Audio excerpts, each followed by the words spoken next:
जय हिंद। मैं आर्यन और आप देख रहे हैं स्टूडेंट टैलेंट। आज हमारे बीच एक बहुत ही खास मेहमान है जिन्होंने आर्किटेक्चर के क्षेत्र में अपनी एक अलग पहचान बनाई। उनसे हम जानेंगे कि आर्किटेक्ट का काम क्या होता है, इस क्षेत्र में करियर के क्या अवसर हैं, जो छात्र आर्किटेक्ट बनना चाहते हैं वो अपने सपनों को कैसे पूरा कर सकते हैं। तो बिना किसी देरी के स्वागत करते हैं हम हमारे आज के विशिष्ट अतिथि श्री मनीष शर्मा जी का। आपका बहुत बहुत स्वागत है सर स्टूडेंट टैलेंट टॉक में। Thank you Aryan.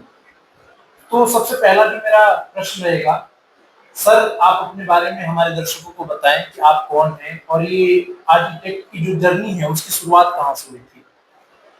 आर्यन, मेरा परिचय संक्षिप्त में मैं दूं। मेरा नाम मनीष मिश्रा है और मैं जयपुर बेस्ड डिप्लोमा आर्किटेक्ट हूँ।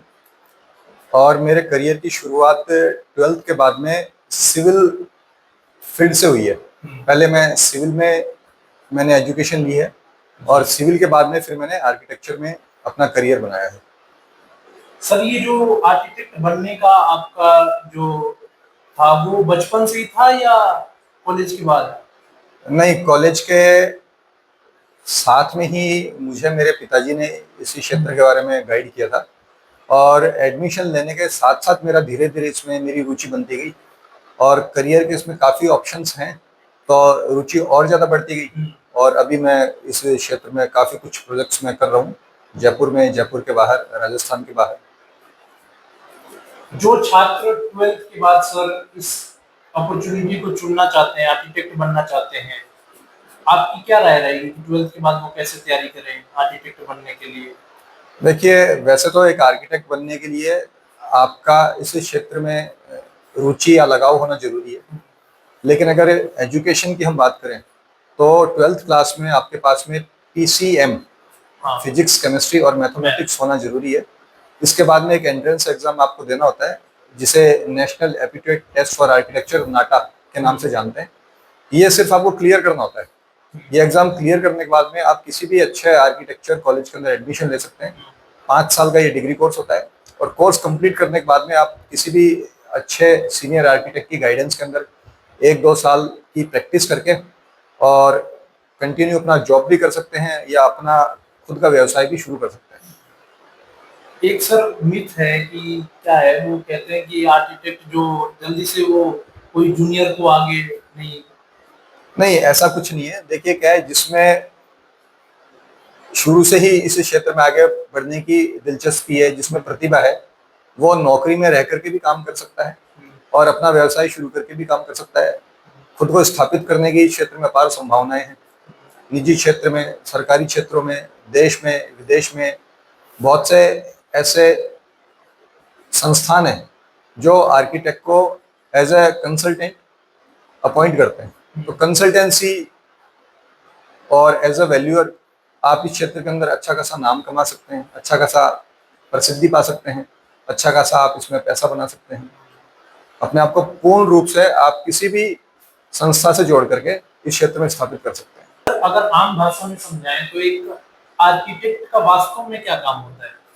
देखिए, एक आर्किटेक्ट किसी भी आवश्यकता के अनुरूप सिर्फ नक्शे ही नहीं बनाता, नक्शे के साथ साथ वो उस बिल्डिंग की वैल्यूएशन, उसकी कॉस्ट या उसमें किस तरह की निर्माण सामग्री का इस्तेमाल करना चाहिए, आगे उस भवन की या उस बिल्डिंग की कितनी उम्र रहेगी, उसकी देख रेख में हमें किन किन चीज़ों की आवश्यकता है, इन सभी चीज़ों का विश्लेषण करना उसका काम होता है। मोटा मोटा अगर मैं बात करूँ तो एक आर्किटेक्ट सिर्फ भवन नहीं बनाता, बल्कि उस भवन में रहने वाले परिवार का, एक समाज का निर्माण करता है। वह समाज को एक दिशा देता है कि लोगों का जो जीवन स्तर है वो आने वाले समय में उनकी आवश्यकताओं के अनुरूप कैसा होना चाहिए और किस दिशा में वो जाएगा। मनीष सर को 15 साल का अनुभव है। हम इनसे जानना चाहेंगे कि इतने बड़े अनुभव के साथ किन किन चुनौतियों को इनको सामना करना पड़ा सर?